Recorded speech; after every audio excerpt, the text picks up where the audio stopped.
Hello, good morning, Chris Worden. So let's try and get that shine out of my eyes. That's a little bit better. Right, video today.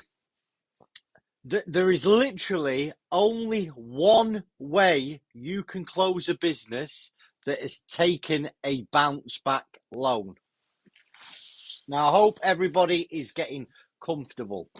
So 1.5 million bounce back loans were taken. They were used to support small business, businesses of all sizes through the pandemic.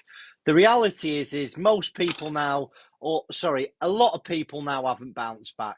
Okay, they're struggling to make these repayments. They don't know what to do. So how do you close a company with a bounce back loan? The only option you've got is a liquidation. Okay, there's two types of liquidation in this circumstance. One's a voluntary liquidation, where you appoint a licensed insolvency practitioner, they close the company down, the bounce back loan gets written off, the government pays the bank back the bounce back loan that they lent you.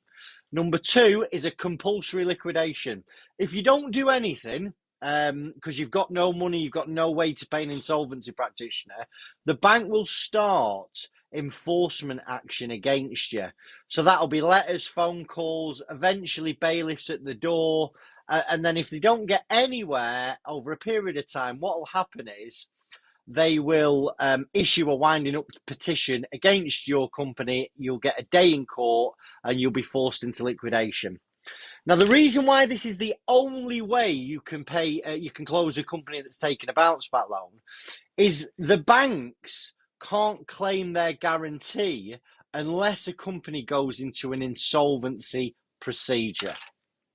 Now, I've lost track of how many people say to me, Chris, I'm going to try and dissolve a company.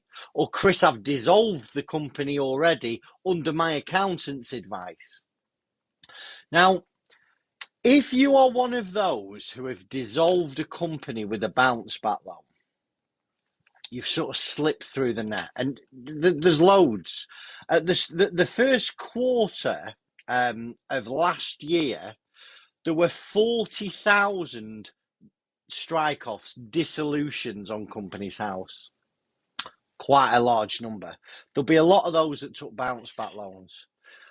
Now, if you're one of those directors who dissolved your company with a bounce back loan, what's going to happen is the bank will reinstate your company. They have to, because then they can claim their guarantee from the government. Now, whatever you do, don't try and dissolve the company. Don't attempt to strike the company off if it's taking a bounce back loan. It's going to cause you problems, and all it's doing is kicking the can down the line, and there could be some pretty serious repercussions if you do. So remember, if you've got a bounce back loan, the only way you're going to be able to close that company, listen, assuming you've not paid it back, is via a liquidation. To liquidate, you're going to need a licensed insolvency practitioner. And I might as well add to this, it's going to cost money. It is definitely going to cost money if you liquidate. Now, a lot of people haven't got any money. That's why they need to liquidate. So if a lot of directors are using this to pay for the cost of liquidation. If you've been a director on the payroll for over 2 years, you will be entitled to a director redundancy claim.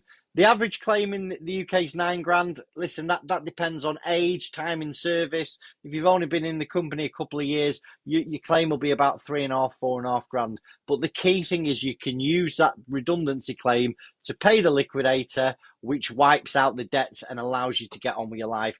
I hope you found this useful. Ask me any questions. Give it a like, give it a share. Really appreciate your feedback, and have a wonderful day. Thanks a lot. Bye-bye.